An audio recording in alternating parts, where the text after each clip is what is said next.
Guys, শীতকালে ফ্রিজের পানির থেকে বদনার পানি বেশি ঠান্ডা। তা হয়েছেটা কি শুনি? যে পরিমাণ ঠান্ডা, মন চাই যে ফোন না ধুয়ে বা ওয়াশরুম থেকে বের হয়ে আসি।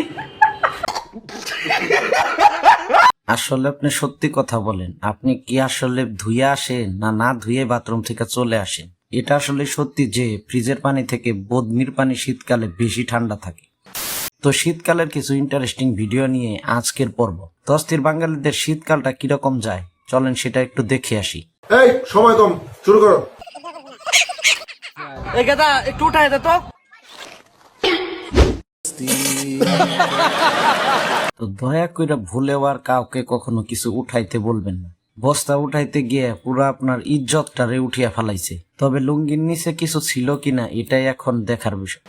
এটা কার বন্ধু হতে পারে বা এটা কে হতে পারে? মূলত কথা হচ্ছে ওনার পকেটে টাকা একটু কম আছে। তো আপনার হাতেও যদি টাকা না থাকে তবে ওনার মতো এই বুদ্ধিটা ফলো করতে পারে।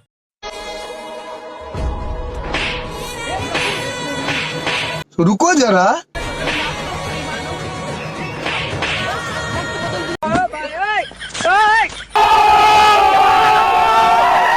এটা হলো প্রেম করার নতুন টেকনিক। তবে ভুলেও কেউ এটা আপনার গার্লফ্রেন্ডের সাথে কেউ চেষ্টা করেন না। তো এটা কিন্তু একটা অন্যরকম টেকনিক। আপনার থাপড়ি থেকে মারামারিতে না গিয়ে এখানে প্রেম হয়ে গেল। এই শীতে তোমার কিসের অভাব? একটা সুন্দর জামাইয়ের অভাব।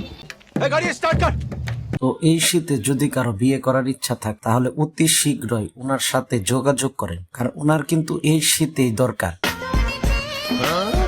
ওনার আরেকটা হাতের প্রয়োজন ছিল, যেহেতু আরেকটা হাত নাই এই কারণে পাইপ মাথার সাথে বেঁধে কাজ চালাইতেছে। তো এইভাবে কাজ করে গেলে নোবেল পুরস্কারের জন্য আপনাকে কেউ আর আটকাতে পারবে না। আমরা ছেলেরা কখনো বদলাই না। কি বলবা সোজাসুজি বলো। আমরা বিয়ের আগেও বিয়ে করতে চাই, বিয়ের পরেও বিয়ে করতে চাই। কি বলতেছেন আপনি?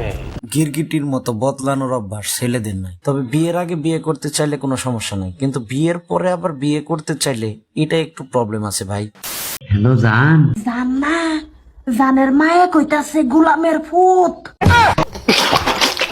এই শীতের রাতে আপনার গার্লফ্রেন্ডকে যদি রাতে কল দেন তাহলে একটু সাবধানের সাথে কল দিবেন। একটু খেয়াল রাখবেন যে আপনার জানের মা আবার ফোনটা ধরছে কিনা।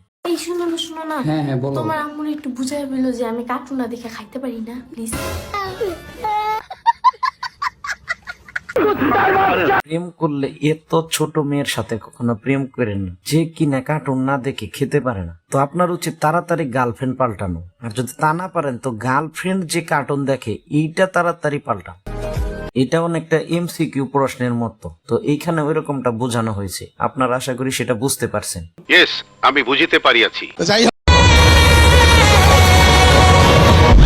रुको जरा।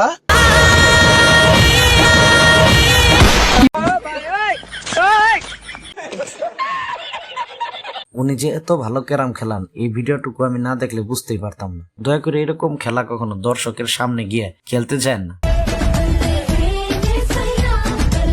এক কথায় পছন্দের গানটারে পুরা খাইয়া দিছে। শুধু কি গান খাইয়া দিছে, নাচটারেও খাইয়া দিছে। ঢোকাও আরো বেশি করে ঢোকাও।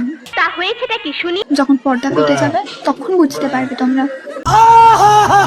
আমি কিন্তু হেডফোনের কথা বলেছিলাম, বেশি ঢুকিও না, কানের পর্দা ফেটে যেতে পারে। এখন যারা দেখছে তারাও তো ওইটার কথাই ভাবছে, কানের পর্দার কথাই ভাবছে। তাই আপনাদের উচিত কম করে হেডফোন দিয়ে গান শোনা। বেশি করে হেডফোন দিয়ে গান শুনলে কানের পর্দা ছিঁড়ে যেতে পারে। যে আপনাদের যদি আমার ভিডিও ভালো লাগে তাহলে অবশ্যই লাইক, কমেন্ট, শেয়ার করবেন, সাবস্ক্রাইব করতে ভুলবেন না। এরকম ভিডিও পেতে অবশ্যই আমার চ্যানেলের সঙ্গে থাকবেন।